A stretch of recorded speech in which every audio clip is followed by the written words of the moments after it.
అమూల్య మెడలో బలవంతంగా తాళి కట్టబోయిన విశ్వనాథ్తో చేయించిన ప్రేమ. ఇంతకు ఏం జరిగింది? అసలు అమూల్య మెడలో బలవంతంగా విశ్వ తాళి కట్టబోవడం ఏంటి? అంటే విశ్వని పెళ్లి చేసుకోవడం అమూల్యకి ఇష్టం లేదా? మరి ఆ విషయం ప్రేమ ఎలా తెలుసుకుని అరెస్ట్ చేయించింది? ఇదంతా కూడా వీడియోలో చూసి తెలుసుకునేద్దాం.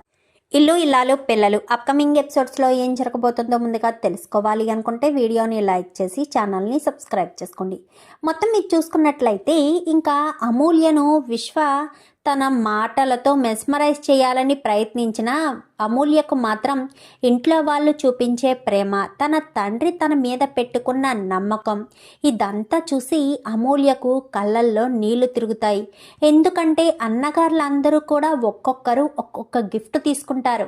ఇంకా చిన్నన్నయ్య నెక్లెసు, పెద్దన్నయ్య చీర, మధ్యలో అన్నయ్య ఉంగరం, ఇంకా ఎవరికి తోచినట్టు ఎవరికి నచ్చినట్టు గిఫ్ట్లు తీసుకుని అన్నీ కూడా అమూల్యకి ఇచ్చేసేసరికి చాలా సంతోషపడిపోతుంది అమూల్య.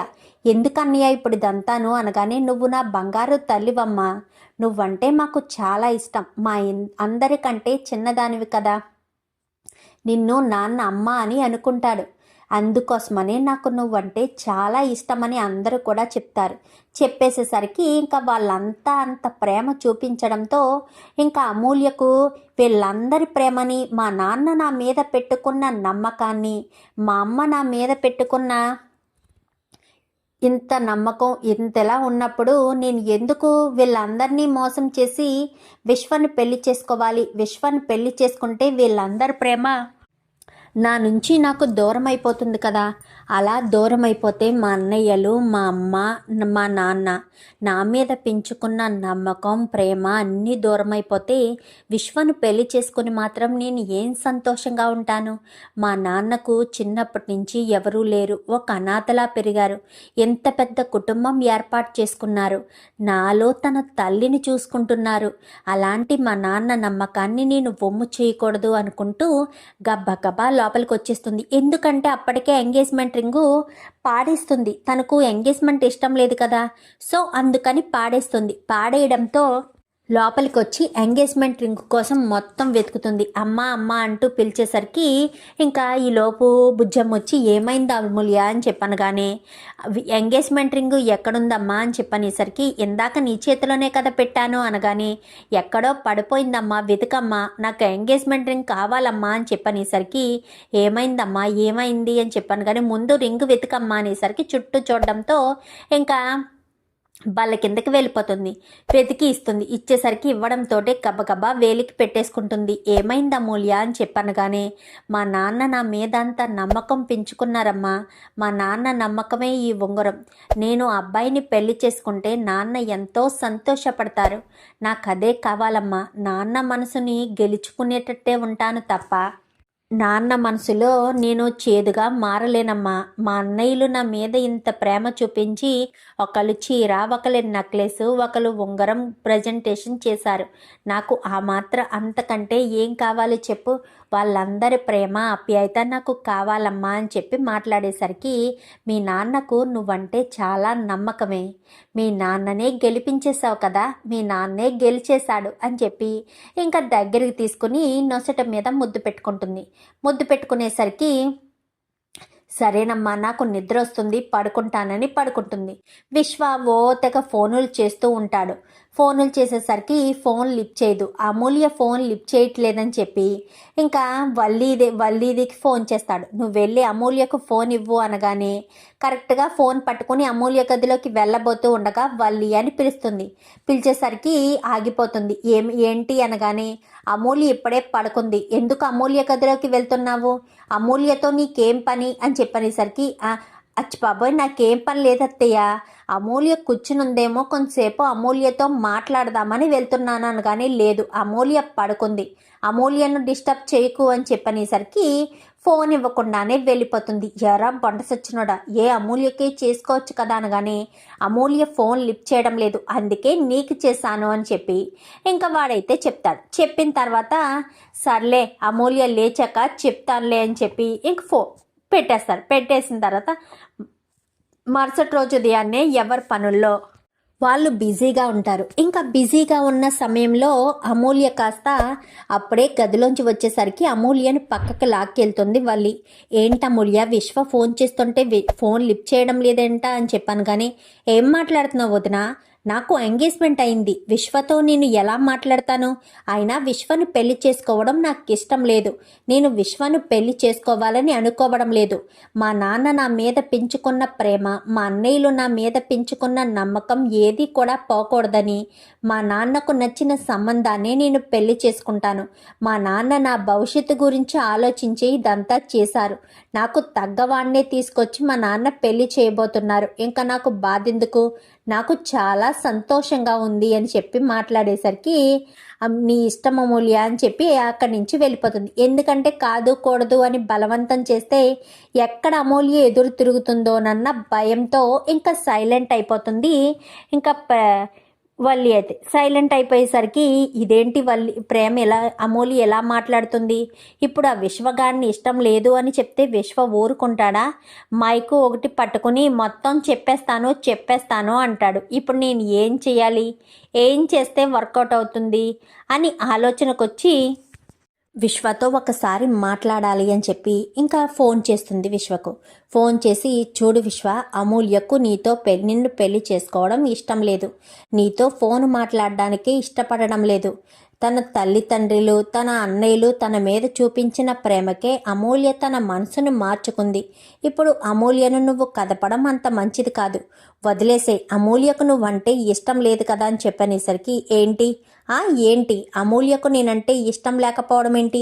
అమూల్యకు నేనంటే ఇష్టమున్నా లేకపోయినా నేను అమూల్యను పెళ్లి చేసుకుని తీరాలి, ఖచ్చితంగా పెళ్లి చేసుకోవాలి, చేసుకోకపోతే కుదరదు అనేసరికి ఏం మాట్లాడుతున్నావు? అమూల్యను ఖచ్చితంగా పెళ్లి చేసుకోవాలని అలా ఎలా చెప్తున్నావు? అమూల్యకు నువ్వంటే ఇష్టం లేదు కదా, మరి అమూల్యని ఎలా పెళ్లి చేసుకుంటావు అనగానే నీకెందుకు, నేను చేసుకుంటాను, అమూల్య నాది, అమూల్యను నేను ఖచ్చితంగా పెళ్లి చేసుకుని తీరాలి, అప్పుడే మేము అనుకున్నది సాధించగలమంటూ విశ్వ కాస్త చెప్తాడు. అచ్చిబాబోయ్, వీడేదో కొంపలు ముంచే పనే చేస్తున్నాడు. అమూల్యను ప్రేమించి కాదు వీడు పెళ్లి చేసుకోవాలనుకుంటుంది, అమూల్య కుటుంబంలో వాళ్ళ మీద కక్ష సాధించడం కోసం అనుకుంటా. మామయ్య గారి మీద పంతంతోనో పెళ్లి చేసుకోవడానికి సిద్ధపడుతున్నాడు.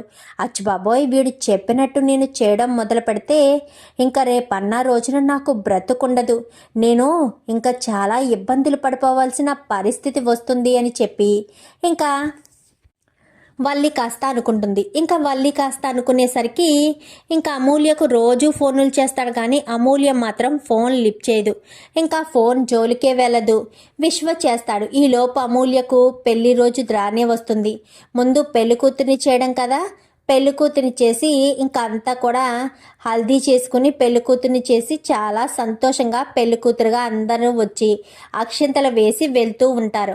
అందరూ ఆశీర్వదిస్తూ ఉంటారు. ఏదేమైనా ఈ రోజు రాత్రికి అమూల్యను నేను ఎత్తుకుని వచ్చేయాలి, ఏదేమైనా ఈ రోజు రాత్రికి ఎత్తుకొచ్చి అమూల్య మెడలో తాళి కట్టాలి, అప్పుడే అమూల్య నేను భార్యాభర్తలుగా ఈ ఇంట్లో అడుగుపెట్టి అత్తకు నేను ఇచ్చిన మాట నెరవేరుతుంది అనుకుంటూ ఇంకా విశ్వ కాస్త అనుకుంటాడు. పెళ్లి రోజున అందరూ కూడా చక్కగా వచ్చి అక్షింతలు వేసి ఆశీర్వదించడంతో అమూల్య చాలా సంతోషంగా ఉంటుంది. అమూల్య ముఖంలో నవ్వు చూసావా బుజ్జమ్మ, అమూల్య నన్ను గెలిపించింది, అమూల్య నేను చెప్పినట్టే వింటుంది, నాకు నచ్చినట్టే తను ఈ పెళ్లి చేసుకోబోతుంది, చాలా చాలా సంతోషంగా ఉంది బుజ్జమ్మ అని చెప్పాను. కానీ తను మీ కూతురండి, మీ పరువు పోయే పని అమూల్య ఎందుకు చేస్తుంది? మన చిన్నమ్మాయి మీ పరువు పోయే పని ఎప్పటికీ చెయ్యదు, మీరు తెచ్చిన సంబంధాన్నే పెళ్లి చేసుకుని సంతోషంగా ఇంట్లో తిరుగుతూ ఉంటుంది, అదే మనకు కావాల్సింది కదా అంటూ మాట్లాడేసరికి సరే అని అంతా కూడా సంతోషపడతారు. ఈలోపు నర్మద, ప్రేమ దగ్గరికి వస్తారు. మీ ముఖంలో ఈ చిరునవ్వు ఎప్పటికీ ఉంటుంది మావయ్య, అమూల్యను అత్తవారింటికి వెళ్ళేటప్పుడు కన్నీళ్లు పెట్టుకునేంత వరకు కూడా మీరు ఇదే నవ్వుని మెయింటైన్ చేయండి, అమూల్య పెళ్ళి అంగరంగ వైభవంగా చేసే బాధ్యత మాది, మా ముగ్గురు తోటికోడళ్ళు ముగ్గురు కొడుకులతో అంగరంగ వైభవంగా మా భుజాల మీద వేసుకుని అమూల్యను సంతోషంతో అత్తవారింటికి పంపిస్తాము. మీరు అప్పటి వరకు ఎలాంటి బెంగ పెట్టుకోవద్దు మావయ్య. మీ పరువు నిలబెడుతుందే ఆ పెట్టే మనిషే తప్ప మీ పరువును తీసే మనిషి కాదు అమూల్య అంటూ ముగ్గురు కోడళ్ళు కూడా చెప్తారు. ఇంకా వల్లి కూడా అమూల్యకు విశ్వగాడితో పెళ్లి జరగకూడదు, ఇంకా ఎవరినైతే చూసారో వాడితోటే పెళ్లి జరగాలని అనుకుంటుంది వల్లి కూడా. ఇంకా ఉండగా ఆ రోజు రాత్రికి అందరూ కూడా నిద్రపోతారు. అమూల్య గదిలో పడుకుంటుంది. పడుకునేసరికి ఎవరి గదిలో వాళ్ళు పడుకుంటారు కదా. హాల్లో ఆనందరావు ఇటు భాగ్యం ఇద్దరు పడుకుంటారు. తిరుపతి ఒక పక్కన పడుకుంటాడు. పడుకునేసరికి జాయిగా విశ్వ డోరు తీసే ఉండదు. ఆ రోజు ఎవరో ఏదో వచ్చారని డోరు తీయిస్తారు. కానీ ఇక్కడ భాగ్యం వాళ్ళే డోరు తీసేటట్టుగా విశ్వ చేయిస్తాడు. లేదంటే నీ కూతురు కాపురం నడి రోడ్డు మీద పెట్టేస్తాను అంటూ భాగ్యం వాళ్ళకి చెప్తాడు. చెప్పేసేసరికి భాగ్యం వల్లికి చెప్పకుండా తన సొంత పెత్తనాలతో ఆ రోజు రాత్రికి అక్కడే ఉండిపోయి తలుపు తీసివచ్చి పడుకుని పోతుంది. పడుకుని పోవడంతో విశ్వ కొంచెం అర్ధరాత్రి అయ్యేసరికి జాయిగా డోర్ తీసుకుని సరాసరి అమూల్య గదిలోకి వెళ్తాడు. వెళ్ళి అమూల్య అంటూ పిలవడంతో అమూల్య నువ్వా అంటూ గట్టిగా అరుద్దాం అనుకునేసరికి మొహానికి స్ప్రే కొట్టేస్తాడు. స్ప్రే కొట్టేసి అమూల్యను భుజం మీద వేసుకుని వెళ్ళిపోతాడు. భుజం మీద వేసుకుని వెళ్ళిపోయేసరికి ఆ వెళ్తూ ఉండడం వల్లి అప్పుడే మంచినీళ్ళ కోసం లేచిన ప్రేమ చూస్తుంది. ప్రేమ చూడడంతో సుమారు తెల్లవారుజామున 4 అవుతుంది. ప్రేమ చూసేసరికి ప్రేమ గబగబా వెళ్ళి ధీరజ్ని నిద్రలేపుతుంది. అమూల్యను మా అన్నయ్య ఎత్తుకెళ్ళిపోతున్నాడు ధీరజ్ అని చెప్పనేసరికి ఏం మాట్లాడుతున్నావు ప్రేమ అనగానే అవును ఇప్పుడే నా కళ్ళతో చూశానని ఈ విషయం నాన్న వాళ్ళకి తెలియకూడదని గబగబా గుమ్మం దగ్గరికి వస్తారు. వచ్చేసరికి అమూల్యను కారులో ఎక్కించుకొని తీసుకుని వెళ్ళిపోతూ ఉంటాడు. అదిగో అమూల్య తీసుకెళ్ళిపోతున్నాడు విశ్వ అని చెప్పి గబగబా బండి వేసుకుని ఇంకా వాళ్ళు ఫాలో అవుతారు. చాలా దూరం ఫాలో అవుతారు. ఫాలో అయ్యేసరికి ఒక రూట్ ఉండేసరికి ఆ రూట్లోకి వెళ్ళిపోతాడు. వీళ్ళు పట్టుకోలేకపోతారు. ఎక్కడికి వెళ్ళాడు, ఎటు వెళ్ళుంటాడు అనగాని అదే తెలియట్లేదురా. విశ్వ అమూల్యం మెడలో విశ్వ బలవంతంగా తాళి కట్టడానికే తీసుకువెళ్తున్నట్టున్నాడు. అమూల్య విశ్వను మర్చిపోయినట్టుంది. కొంచెం అవాయిడ్ చేయడంతో వాడు కావాలనే అమూల్యను తీసుకువెళ్ళిపోతున్నాడు రా. ఈ పెళ్లి ఎట్టి పరిస్థితుల్లో జరగకూడదు. ఈ పెళ్లి కనుక జరిగితే మామయ్య గారు పరువు పోతుందిరా. పెళ్ళి జరగకూడదు. మనం ఈ పెళ్ళిని ఆపి తీరాలి అనగానే ఖచ్చితంగా ప్రేమ ఖచ్చితంగా ఆపుతాము.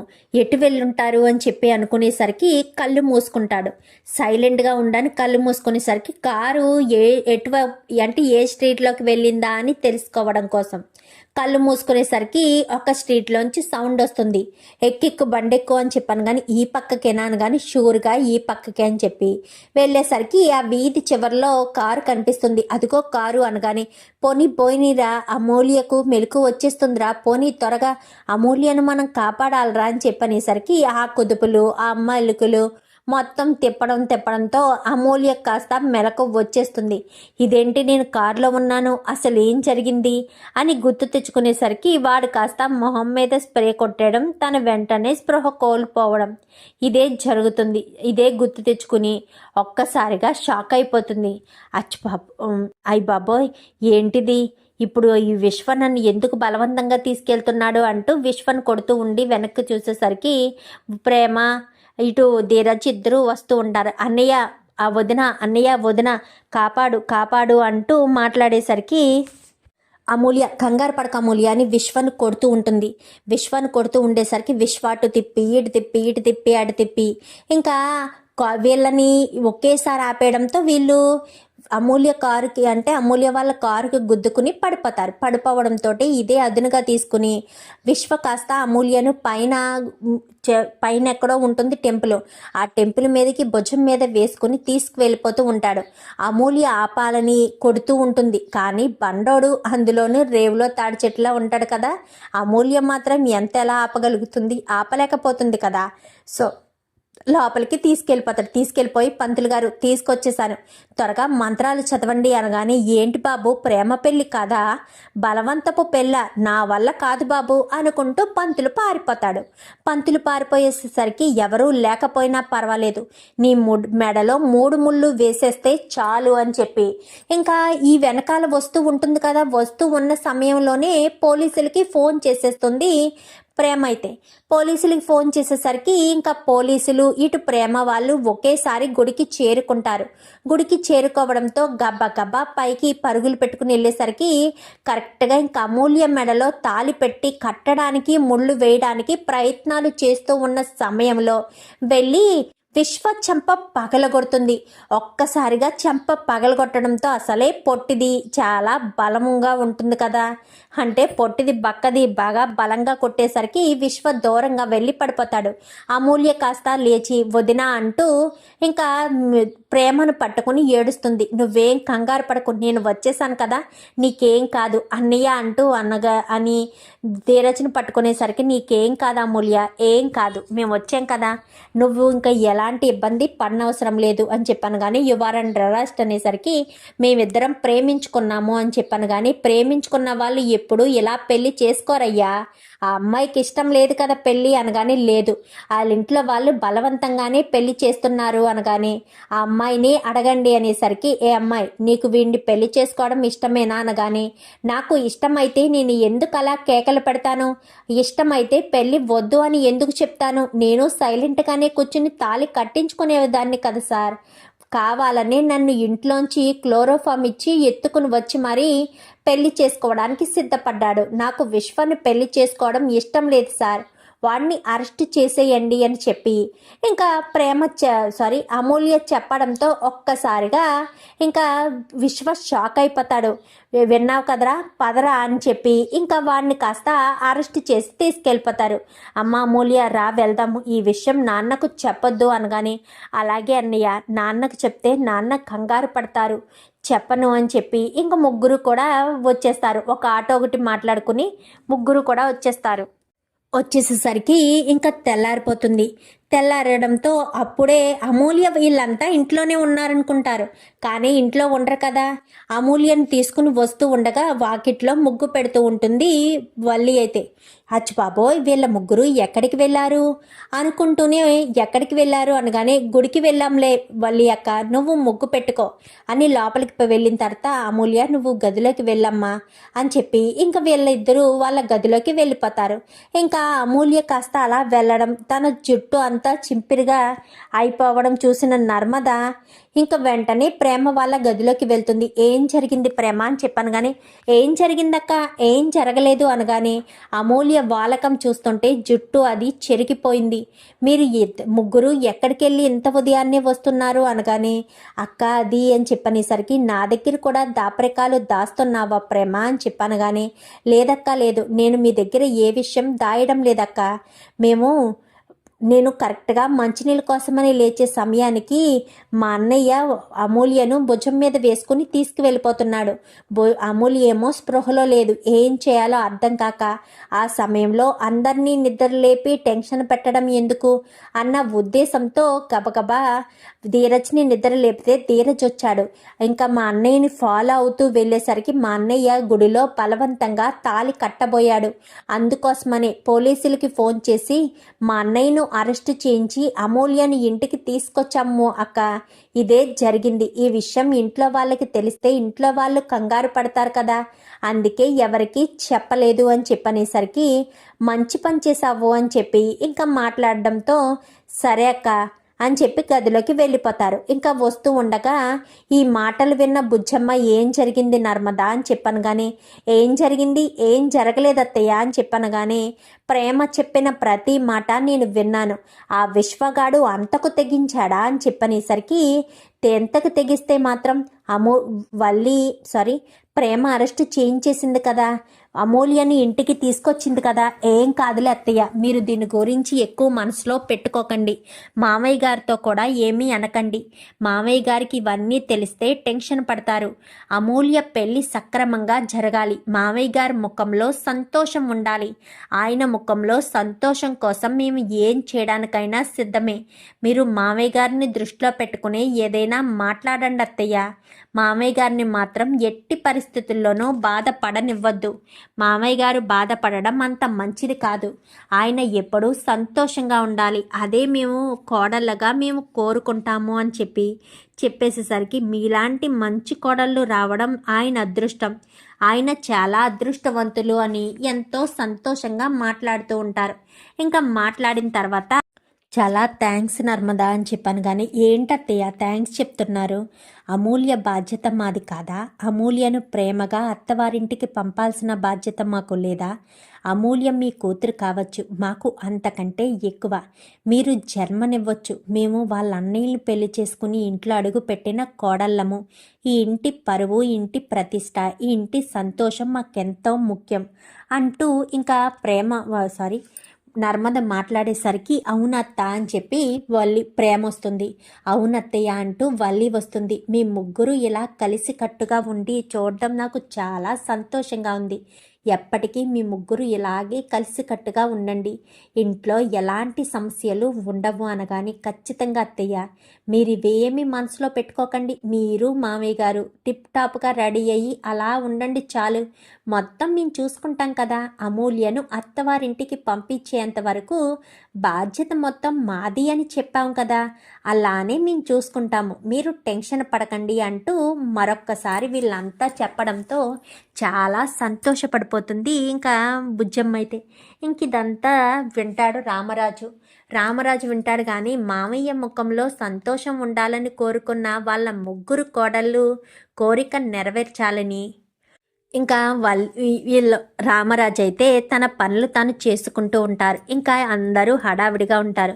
ఈ విశ్వ కనిపించట్లేదు అన్న విషయం తెలుసుకున్న భద్రావతి, విశ్వ ఎక్కడికి వెళ్ళుంటాడు, ఎంత ఉదయాన్నే ఇంట్లో లేకపోవడం ఏంటి అని చెప్పి అనుకుంటూ ఉండగా ఈలోపు వాళ్ళ పెద్దమ్మ అడుగుతుంది, ఏడి ఆ తాడి చెట్టుగాడు ఎక్కడో కనిపించడే, ఉదయం లేవగానే తాడి చెట్టుగాడు నా దగ్గరికి వచ్చి ఏమైనా కావాలా నానమ్మ అంటూ నన్ను అడగాలి కదా, ఇప్పటికీ కనిపించలేదు, ఎక్కడికి వెళ్ళాడు అనగానే వాడి గురించి చూస్తున్నాం నా పెద్దమ్మ అని చెప్పనేసరికి వాడు ఈ ఫోన్ చేసి ఎక్కడున్నా తొందరగా రమ్మను, నేను అర్జెంటుగా గుడికి వెళ్ళాలి, ఏసేనా నీ కొడుకు నీ మాట వినడా ఏంటి, ఆ తాడి చెట్టుగాడు రేవులో తాడి చెట్లా పెరగడమే తప్ప బుర్ర కొంచెం కూడా పెరగలేనట్టుంది, నేను నా మనవరాల్ని చూసి వస్తాను అనేసరికి పెద్దమ్మ నువ్వు అని చెప్పాను, కానీ ఏంటి ఆ ఇంటికి వెళ్ళొద్దంటున్నారా, నన్ను ఆ ఇంటికి వెళ్ళొద్దని చెప్పే హక్కు అధికారం ఎవరికీ లేదు అని చెప్పి ఇంకా ఒక చీరల మీద నెక్లెసు ఇవన్నీ కూడా పెట్టుకుని ఆ ఇంటి నుంచి దాటి ఈ ఇంటికి వచ్చి తలుపు తీసుకుని లోపలికి వస్తుంది, లోపలికి వచ్చేసరికి పెద్దమ్మ అంటూ గబగబా బుజ్జమ్మ వెళ్ళి హత్తుకుంటుంది, ఏవే బుజ్జమ్మ ఏమైపోయావే, నీ పెద్దమ్మని మర్చిపోయావా ఏంటి, ఎక్కడ నా మనవరాలు, పెళ్ళి కుదిరిందంట కదా, ఈరోజే పెళ్ళంట కదా, ఏదెక్కడా అని చెప్పను, కానీ అమ్మ చిన్నమ్మాయి అని చెప్పనేసరికి అమ్మ వస్తున్నాను అనేసరికి ఈవిడ మా పెద్దమ్మ నీకు అమ్మమ్మ అవుతుంది అనేసరికి అమ్మమ్మ అనుకుంటూ కాళ్ళకు నమస్కారం చేస్తుంది, చక్కగా సంతోషంగా ఉండవే, నీ గురించి నేను విన్నానే, ఆ బండ సచ్చినోడు గురించి ఆలోచించకు, వాడు నీకు తగ్గవాడు కాదు, మీ నాన్న కింద నుంచి పైకి వచ్చినవాడే, మీ నాన్నను బాధ పెట్టకండి, మీ 5 పిల్లలు మీ నాన్నకు పంచ ప్రాణాలు, మీ నాన్నని ఎప్పుడూ సంతోషంగా ఉంచండి, మీ అమ్మని పెళ్లి చేసుకుంది మొదలు మీ నాన్న కష్టపడుతూనే ఉన్నాడు, ఎవ్వరికీ ఏ లోటు రాకూడదు, పిల్లలు కూడా అందరూ సంతోషంగా ఉండాలని మీ నాన్న కోరుకున్నాడే, మీ నాన్న ముఖంలో ఎప్పుడూ చిరునవ్వు ఉండాలి, అత్తయ్య గారు అని చెప్పాను, కానీ ఏ రామరాజు బాగున్నావా అనగానే బాగున్నానండి అత్తయ్య గారండి అని చెప్పి కాళ్ళ మీద పడి నా ఆశీర్వాదం తీసుకుంటాడు, అంతా మంచి జరుగుతుందిలేవయ్యా, నీ మంచితనానికి అంతా మంచి జరుగుతుంది, మా వాళ్ళు అలాగే కుట్రలు చేస్తున్నట్టున్నారు, నా చెల్లెలంతా నాకు చెప్పిందిలే అని చెప్పి ఇంకా వచ్చిన ఆవిడ కాస్త ఇంకా వీళ్ళందరితో ఆప్యాయంగా పలకరించి వాళ్ళకి ఏమేం వరుసలు అవుతారో ఇంకా అందరూ కూడా అనేసరికి ఇదేదో తేడాగా ఉందే అంటూ వల్లి వంక చూసి మాట్లాడుతుంది. చూద్దాం మరి రాబోయే ఎపిసోడ్లో ఈ రకంగానే జరగాలని అమూల్య విశ్వను పూర్తిగా మర్చిపోయి రామరాజు పరువు నిలబెట్టడానికే రామరాజు చూసిన పెళ్లి సంబంధాన్నే చేసుకోవాలని మీరు కూడా కోరుకుంటే వీడియో నచ్చితే లైక్ చేసి ఛానల్ని సబ్స్క్రైబ్ చేసుకోండి. Thank you for watching.